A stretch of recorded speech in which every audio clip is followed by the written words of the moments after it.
ജീവിതം ജനിവൃതികൾക്കിടയിൽ ഒരു ഗീതകം. നിങ്ങൾ ഭാര്യ ഉള്ളപ്പോൾ വേറൊരു പെണ്ണുമായിട്ട് ബന്ധം ഉണ്ടോ ഇല്ലയോ? അത് ഭാര്യ എൻ്റെ അടുത്ത് ഞങ്ങൾ ജോയിന്റ് പെറ്റീഷൻ കൊടുത്താ. എന്തൊന്ന് ഡൈവേഴ്സിന് അത് അപ്പോൾ അങ്ങനെയാണോ? ജോയിന്റ് പെറ്റീഷൻ കൊടുത്ത് ഇവിടുന്ന് വീട്ടിൽ നിന്ന് പോയതിനു ശേഷം ജോയിന്റ് പെറ്റീഷൻ കൊടുത്തതാണോ? ജോയിന്റ് പെറ്റീഷൻ ഫാമിലി കോർട്ടിൽ കൊടുത്തിരുന്നു. അതന്നെ എന്തിനാ അങ്ങനെ കൊടുത്തത്? മിനി ആയിട്ടുള്ള പ്രശ്നങ്ങളെ വന്ന് വീട്ടിലേക്ക് നോക്കും അന്വേഷിക്കും ഒന്നും ചെയ്യില്ല. ഇതിനു മുമ്പ് ഞങ്ങൾ 2-2.5 വർഷത്തോളം ഒരു വീട്ടിൽ തന്നെ ഒരു പരിചയമില്ലാത്ത ആൾക്കാർ അപരിചിതർ താമസിക്കും പോലെ 2 മുറിയിലായിട്ട് 2 വർഷത്തോളം താമസിക്കും. പിന്നെ വീട്ടില് അടുക്കളയിൽ കയറി തീ കത്തിക്കാൻ സമ്മതിക്കില്ലായിരുന്നു. വീട്ടിൽ നിന്ന് വെള്ളം കോരി എടുക്കാൻ സമ്മതിക്കില്ല. ഒരു പെണ്ണിനെ കൊണ്ടുവന്ന് വേറെ ഒരു വീടും എടുത്ത് നിങ്ങൾ താമസിക്കുന്നു. ഒരു ഭാര്യ 2 പിള്ളേരുള്ള ആള്, ആ ഭാര്യക്ക് പിള്ളേരെ വിട്ടുകൊടുക്കുന്നില്ല. എന്ത് അർത്ഥത്തിൽ? അല്ല, ഇവരാദ്യം പോകുമ്പോ കൊച്ചുങ്ങളെ വിളിച്ചിട്ട് കൊച്ചുങ്ങൾ പോകണ്ടിരുന്നതാ. അവരെ വിളിച്ചപ്പോ അവര് പറഞ്ഞു ഞങ്ങൾ അച്ചായി ഞങ്ങളെ തല്ലി ഞങ്ങളെ അമ്മച്ചി വരൂല എന്ന് പറഞ്ഞു. അതിപ്പോഴും വിളിക്കാലോ, ഇപ്പൊ വിളിക്കാലോ.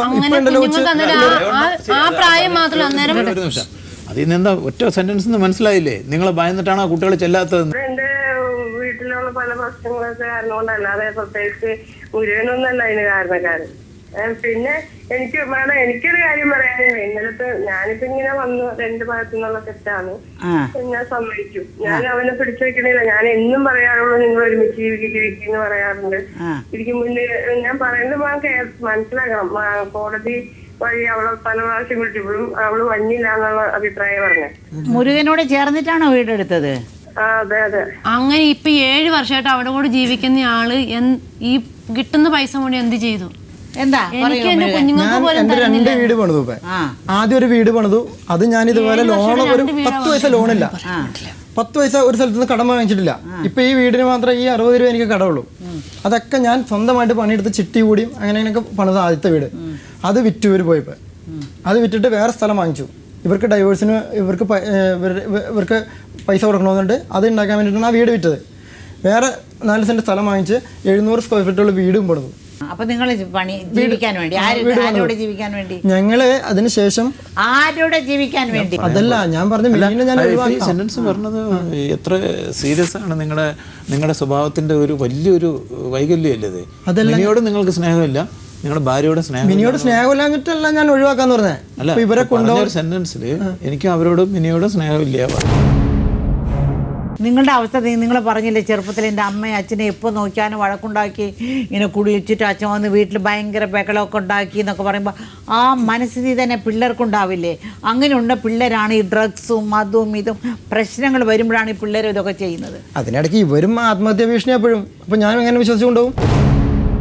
ഞാൻ 15 വർഷം ഞാൻ കിടന്ന് അനുഭവിച്ചത് എന്നെ കൊണ്ടൊന്നും ഇവിടെ പറയാനും സമ്മതിച്ചിട്ടില്ല എന്നോട്. അത് ഇവര് പറഞ്ഞാല് 100% കള്ളം ഉണ്ടെന്നുള്ള കാര്യം എനിക്കറിയാം. ഞാനത് തെളിയിക്കാനായിട്ട് ഇവരിട്ട് സമ്മതിക്കില്ല, ഈ പാനലും സമ്മതിക്കില്ല. വാതിൽ തുറക്കാൻ ബാക്കിൽ വാതിൽ കുറ്റിയൊന്നുമില്ല. എന്തായിരിക്കും ഇവർക്ക് വല്ല അലിഗേഷൻ വേറെ വല്ല ബന്ധം കൊണ്ടായതുകൊണ്ടാണ് അപ്പുറത്ത് കിടന്നത്?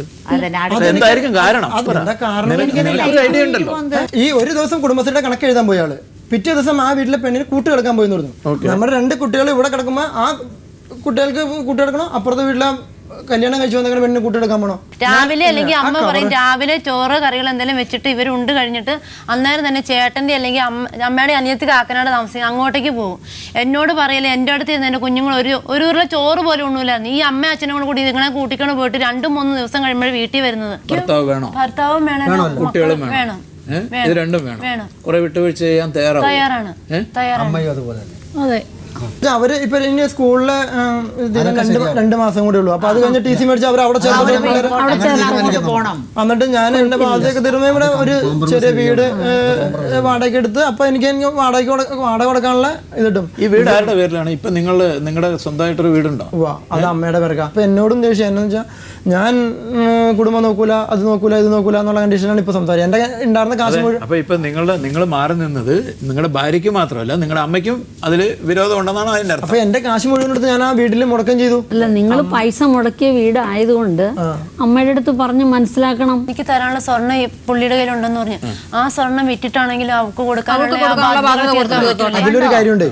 അത് ഈ സ്വർണം വാങ്ങിച്ചത് ഞാൻ അമ്മയുടെ അടുത്ത് തന്നെ ഇരിക്കണേ. എനിക്ക് സ്വന്തമായിട്ട് അലമാരി ഒന്നുമില്ല. അമ്മ വീട്ടിൽ താമസിക്കുമ്പോൾ വീട്ടിൽ അമ്മയുടെ അടുത്ത് തന്നെ കൊടുത്തത്.